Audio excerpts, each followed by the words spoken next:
Think of an aspect of your life that dictates the limits of your freedom. Government and law enforcement, insurance and pharmaceutical companies, taxes, building permits, driver's licenses, and more. There are hundreds, if not thousands, of stipulations, regulations, and boundaries on our freedom. And out of the ones that were just mentioned, how many have you researched to find out whether they apply to you or not? Let's look at the forms of law that we currently acquiesce to.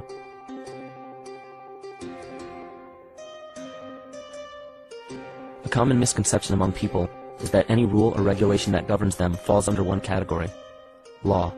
But there are many other forms of law that people abide by without realizing that they simply do not apply to them. Another misconception is that a nation's constitution gives us our rights. A constitution does nothing more than list the rights that we already have. We are born with inalienable rights, endowed to us by our Creator. They are not given to us, and they cannot be given away. The most a person can do with a right is choose whether to exercise it or not. Maritime admiralty law is what's known as the law of the water. It is superseded by civil law and only applies to those who willingly contract themselves into it. The definition of admiralty law is a body of private international law governing the relationships between private entities which operate vessels on the oceans.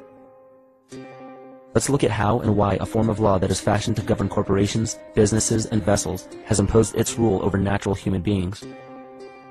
This is all done through a form of word magic. A simple perversion of language has made it possible to convince people around the world that these alternative laws apply to them. One of the predominant beliefs in modern culture is that licenses, permits, registrations, and other forms of documentation are required to operate motor vehicles, use public roads, build structures and establishments, engage in free enterprise, and much more. Sadly, these beliefs are based on little to no investigation whatsoever, and are false. This belief structure is perpetuated by maritime admiralty law. This form of law was originally created to govern ships docking in foreign nations for the import or export of products and resources. It deals with banking and merchant affairs, not civil affairs. When a product is taken off of a ship and brought into a foreign land, that nation takes custody of the resource and accounts for it with a certificate. That certificate marks the birth date of that product in the custody of the respective nation. Think of why it is supposedly required to have a certificate of live birth in the first place. The Barron's Dictionary of Banking Terms defines a certificate as a paper establishing an ownership claim. So right there, we notice that everyone with a birth certificate is defined as being owned. People are used as collateral with other nations because the U.S. is bankrupt. The United States declared bankruptcy on March 9th of 1933. At this point, the U.S. began taking out loans from a private, non-government affiliated corporation called the Federal Reserve. With no money to pay back the loans, the United States began using the citizens as collateral. All birth and marriage certificates are literally warehouse receipts. Just look at the similarities of warehouse receipts and birth certificates. Both document the date of issue, a serial number, registration number or receipt number, a description of the product, and an authorized informant to notify the appropriate government agency. With all of this information being readily available, the majority of people are unaware of their involvement with maritime admiralty law. This is possible through the manipulation of language. This admiralty law changed the meaning of the word person from a natural living person to a corporation. Driver's licenses, vehicle registrations, auto insurance forms, building permits, gun permits, work permits, tax filing documents, birth and death certificates, traffic citations, and many other forms of documentation that were once believed to be absolutely necessary only applied to persons or corporations. Upon signing such a legal document, you are indirectly waiving your rights under the Constitution and lowering your status to that of a corporation that is created with the same exact name as you. The only way to reconcile your true name from the name of the corporation is to take notice that the corporation has its name in all capital letters. This is known as capitis diminutia maxima. You may take notice that your driver's license, birth certificate, social security card, insurance cards, and more use all capital letters to legally represent the corporation with your name, not you. The corporation is known as an artificial person, whereas you, the human being, are known as a natural person. This deception goes even deeper when it comes to the courts that we attend. When showing up to court, you will notice that there are seats for witnesses behind a wooden fence or barrier. The defendant must cross through the entrance to the other side of the barrier where the plaintiff and judge sit. This act symbolizes the boarding of a ship. At this time, business can be conducted in maritime admiralty law. The judge, acting as captain or banker, is responsible for settling the balance between the two sides. This is why there is always a monetary value involved in any court case.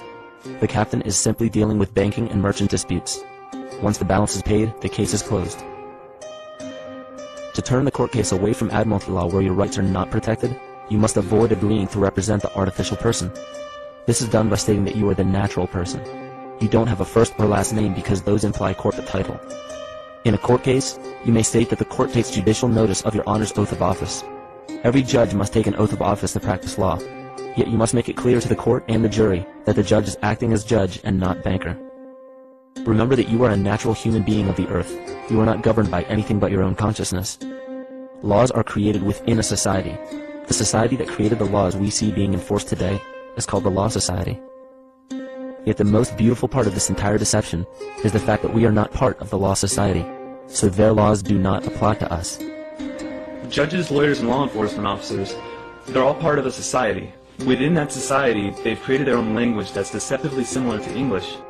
They have these little things called statutes, acts, and regulations that seem like laws, but they really only apply to those within their society. So that basically means all the traffic violations, minimum age requirements, and everything except for damage to another person or their property doesn't really apply to the natural person.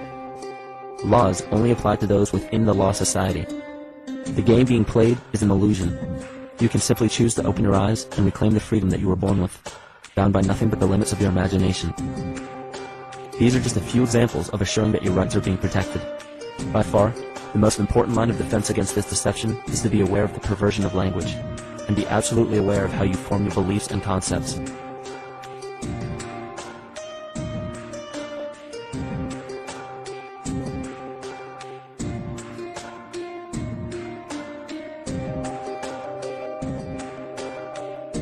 In all forms of the perversion of language, there is a mirror reflection of this in the microcosm of the psyche. And the problem I see with humanity today is we don't truly know ourselves anymore. We have the 9-to-5 job, we have the house, the children, the bills, the television, the hobbies, and the errands that we run every single day, and we eventually begin to believe that this is who we are. But who are we beneath the job title, beneath the status of mother or father, theist or atheist, Republican or Democrat, black or white, man or woman? Who are we? Who are we deep down inside? We don't know, because every time we hear an answer that we don't want to accept about ourselves, we deny it. We'll pass it off and project it onto somebody else and judge them for it. This is repression. And we see what repression can do to us on an individual level, but what about on a collective level of humanity? What happens when the whole world refuses to see what they truly are on the inside?